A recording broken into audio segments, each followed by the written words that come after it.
Hello, isang magandang araw po sa inyo mga boss idol, mga pards. Andito po tayo sa aking shop. Ayan po, nakikita nyo po yung aking shop mga boss idol. Marami po tayong tanggap, tambak po tayo at makalat. Sa kadahilanan po nga hindi po nating nakukuha mag-ayos. Dahil po marami po tayong ginagawa sa araw-araw. So nag-go home service po tayo ng nag-home service po tayo sa iba't ibang lugar At kaya po ganyan. Tapos yung mga iba naman dito dinadala yung mga ibang yung mga iba nating mga customer dito dinadala sa ating shop So meron po tayong ginagawang isang electric fan, baka po maka-experience kayo ng ganito. Panoorin niyo po yung ating video nang matuto kayo sa pagre-repair ng mga gamit niyo sa bahay. Marami po akong ina-upload na video tungkol sa pagre-repair ng mga gamit po natin sa bahay, iba't iba po Kaya kung gusto mo matuto or gusto mo makakuha ng idea sa pagre-repair, mag-subscribe ka na at i-click mo na din yung ating notification bell para lagi kang updated sa mga bago ko pong mga ina-upload na iba't ibang mga video. So ito, simulan na po natin yung ating gagawin. So ang problema po nito, mga boss idol, mga parts, umuugong lang So i-plug in po natin yung ating extension So ayan, gamit po tayo ng tester.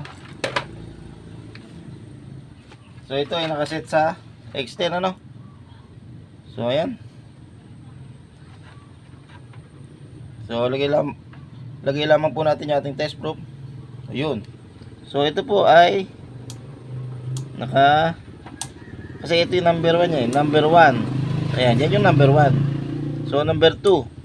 Yan, kailangan pataas yung palo ng ating tester Number 3. Kita niyo pataas. Pumitik siya ng bagya na pababa pero umangat siya. So 0. Yun. So lagay po natin sa number 1. Ayan, number 1. So nakalagay po yun sa number 1, i-plug in po natin. Yun, naka-plug in na. So pag sinalat po natin itong ating shafting nararamdaman natin na ito ay nagba-vibrate yung umuugong.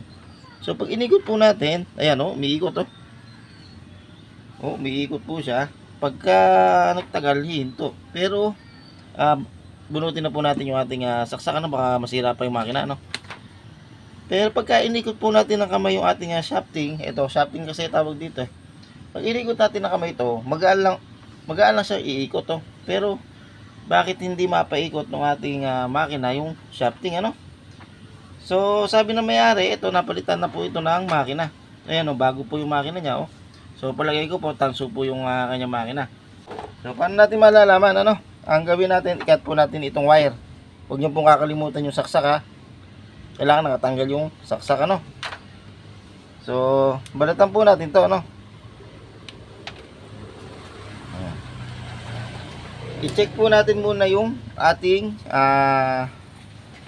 makina pala bago yung ating capacitor So nakalagay po tayo sa times 10. Kinakailangan meron tayong makukuhang resistance dito So kapansin-pansin nyo po, ala po Pero tingnan po natin yung tester natin Ayun nakakita nyo po na yung ating tester ay gumagana. Pero pagka tinapat po natin dito sa ating dalawang wire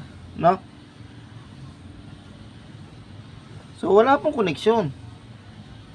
So ito, walang koneksyon, ibig sabihin nito ang may problema dito yung makina. So tingnan po natin So okay, makina nga ang problema nito. So nawalan po ng koneksyon Dapat po kasi may resistance po tayo makukuha dito. Napansin niyo po wala.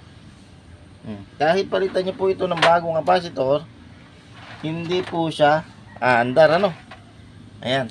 Meron kasi nga nagtatanong, ang sabi, pinalitan ko na ng bagong capacitor, bagong shafting, yung makina, bagong palit naman ayan Bago daw po yung makina niya Kailan lang daw po pinalitan So mukhang kapansin-pansin bago yung makina. Tapos yung shafting pinalitan din daw. Pero ang nangyari, umuugong lang kahit sa number 1, number 2, number 3 umuugong lang siya. So kahit palitan po natin ito ng bagong capacitor, ganun din po mangyayari, uugong lang kasi itong dalawang wire na nanggaling sa ating capacitor, ito, nanggaling dito sa ating capacitor, wala nang resistance. Ibig sabihin niyan, lagot yung kuryente dito sa rewind. So hindi nga aandar. So ano maganda dito? Ang maganda po dito, i-rewind po ito, papalitan po ng bagong rewind. Yun. Pero lamang po, maraming po salamat at sana po meron po kayong nakuhang idea kung bakit umuugong lang yung inyong mga electric fan na hindi nyo mapaandar.